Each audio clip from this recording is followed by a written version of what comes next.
Assalamualaikum warahmatullahi wabarakatuh. Selamat datang di pembahasan isu farmasi terkini oleh kelompok Rifampisin yang beranggotakan Amelia Wardani, Prisinya Kristiana, Sevia Putri, Syami Aulia, Tiara Nur Ayuni, dan saya sendiri Tiwi Ambarati. Pada kesempatan kali ini kami akan membahas Peraturan Menteri Kesehatan Nomor 3 Tahun 2020 pelayanan kefarmasian setara dengan laundry. Pada 14 Januari 2020, Menteri Kesehatan Bapak Terawan Agus Putranto mengeluarkan Peraturan Menteri Kesehatan Nomor 3 Tahun 2020 tentang klasifikasi dan perizinan rumah sakit. Menteri Kesehatan menganggap bahwa PMK Nomor 30 Tahun 2019 tentang klasifikasi dan perizinan rumah sakit perlu disesuaikan dengan perkembangan dan kebutuhan hukum. Namun, di sini ada perubahan penting terkait pelayanan kefarmasian yang dilakukan oleh apoteker dan tenaga medis.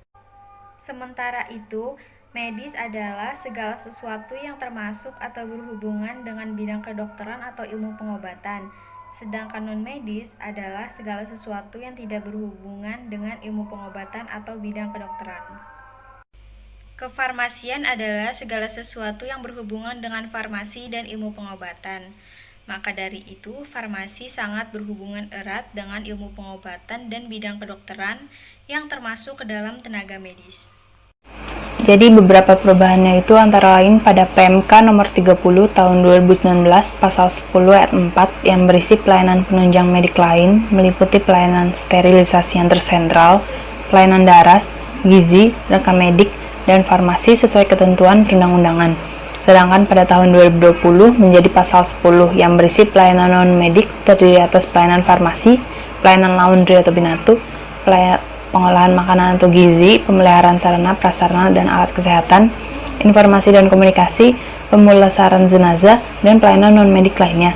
Kemudian pada PMK nomor 30 tahun 2019 pasal 11 yaitu pelayanan penunjang non-medik terdiri atas laundry atau binatu, pengolahan makanan, pemeliharaan sarana dan prasarana dan alat kesehatan, sistem informasi dan komunikasi, dan pemulasaran jenazah. Sedangkan pada tahun 2020 menjadi pasal 11 ayat 4, yaitu pelayanan non-medik meliputi pelayanan farmasi, pelayanan laundry atau binatu, pengolahan makanan atau gizi, pemeliharaan sarana dan prasarana dan alat kesehatan, informasi dan komunikasi, pemulasaran jenazah, dan pelayanan non-medik lainnya. Lalu inilah yang menjadi permasalahannya, apakah farmasis adalah pelayanan non-medis yang setara dengan laundry?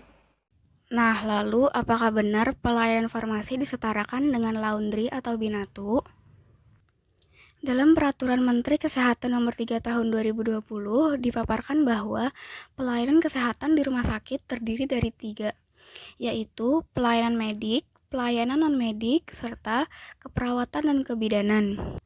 Kita pasti berekspektasi bahwa tenaga farmasi dikategorikan dalam pelayanan medik karena masih berkaitan dengan penyembuhan pasien dengan obat-obatan.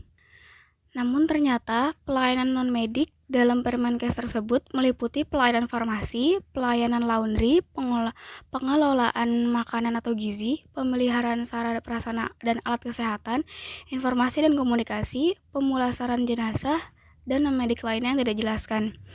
Itu artinya pelayanan farmasi termasuk dalam kategori non-medik berdasarkan Permenkes Nomor 3 Tahun 2020. Tentu hal ini sangat dirasa mengecewakan para farmasis Indonesia sebab hal ini dirasakan sebagai langkah mundur dalam penempatan pelayanan kefarmasian yang ada di rumah sakit.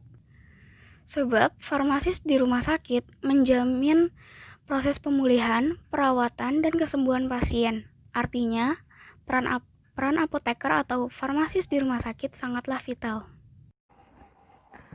Pada artikel ini juga dijelaskan apakah ada manfaat positif dari terbitan PMK nomor 3 tahun 2020. Namun sejauh ini tidak ada titik terang yang akan hadir dari peraturan ini. Semuanya hanya mengganjal hidup dan perkembangan profesi kefarmasian di rumah sakit. Akhirnya kita semua harus sama-sama sadar bahwa ruang pelayanan kefarmasian akhirnya sedang terkunci. Belum selesai dengan pengurangan jumlah tenaga apoteker di rumah sakit, kini penggolongan pelayanan kefarmasian juga diturunkan. Lalu apa sih yang sebenarnya terjadi? Seharusnya pelayanan kefarmasian itu idealnya digolongkan dalam apa? Pelayanan medikah, penunjang medikah, non-medikah, atau pelayanan tanpa tanda jasa? Pelayanan kefarmasian era ini sangat berorientasi pada pasien. Dengan semakin berkembangnya ilmu pengetahuan farmasi, sudah seharusnya juga pelayanan kefarmasian semakin mendapatkan ruang dan panggung sesuai porsinya. Namun, kini panggung itu sedang tertutup awan tebal. Jasa-jasa pelayanan kefarmasian seperti pencegahan drug-related problem, pengendalian resistensi antimikroba, pemantauan terapi obat, pemantauan khusus peresepan obat-obat yang off-label, dan lain-lain, mungkin sudah tidak dianggap penting lagi, atau mungkin saja pelayanan tersebut sudah setara dengan pelayanan laundry, tidak ada urgensinya sama sekali. Ya, lalu akan bagaimana nasib pelayanan kefarmasian setelah terbitnya peraturan ini? Untuk saat ini kita hanya perlu bersabar. Jangan sampai dengan adanya polemik ini kita kemudian bermalas-malasan dan menurunkan profesionalitas kinerja kita. Yang sewajarnya kita lakukan ialah terus meningkatkan kualitas pelayanan kefarmasian baik di bidang puskesmas, di klinik ataupun instalasi rumah sakit. Dengan meningkatnya kualitas pekerjaan kita, tentunya itu menambah daya tarik dan perhatian pemerintah untuk memperbaiki tata kelola kehidupan dan kesejahteraan pelayanan kefarmasian ke depannya. Saya yakin pemerintah bukan tanpa alasan menempatkan pelayanan kefarmasian setara dengan kelompok laundry. Tetapi bukan tidak mungkin juga pemerintah mengalami kesalahan, dan itu sudah sepatutnya untuk kita koreksi. Jadi akhirnya kawan-kawanku, jadikan dirimu sebagai jati dirimu. Semoga cita-cita kefarmasian tercapai dan tidak ada lagi kesewenang-wenangan bagi kita.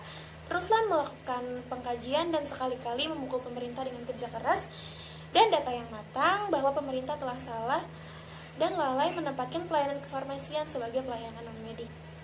Jangan sampai karena telah memiliki IP dan kini bekerja di ruangan ber-AC, suara kita dalam menyuarakan dan eksistensi profesi telah malah redup dan redam. Jadi dapat disimpulkan bahwa setelah adanya perubahan Permenkes, dijelaskan bahwa dalam PMK nomor 3 tahun 2020, pelayanan farmasi tidak lagi masuk ke dalam pelayanan medis. Padahal medis adalah segala sesuatu yang berhubungan dengan bidang kedokteran dan ilmu pengobatan. Dan farmasi tentunya sangat berkaitan erat dengan ilmu pengobatan dan kedokteran. Tentunya hal ini sangat mengecewakan bagi para farmasis di seluruh Indonesia, terutama di farmasi klinis, sebab para farmasi di rumah sakit peranannya sangat vital terhadap proses penyembuhan pasien. Kini pelayanan farmasi di rumah sakit sedang terkunci, belum lagi adanya pengurangan jumlah apoteker dan penggolongan kefarmasian di rumah sakit. Di era ini seharusnya pelayanan farmasi mendapat ruang dan panggung yang sesuai. Bukan hanya hal itu saja, jasa-jasa pelayanan farmasi juga sudah tidak lagi dianggap penting bagi pemerintah. Yang seharusnya dilakukan saat ini adalah para farmasis harus meningkatkan kualitas kerja, baik itu di rumah sakit, puskesmas ataupun klinik, karena dengan semakin bagusnya kualitas pelayanan kefarmasian, itu bisa jadi bahan pertimbangan pemerintah untuk mensejahterakan kefarmasian di Indonesia. Jangan sampai peraturan yang meresahkan ini membuat suara kita para farmasis menjadi terbungkam. Sekian dari kelompok kami, kurang lebihnya mohon maaf. Terima kasih. Assalamualaikum warahmatullahi wabarakatuh.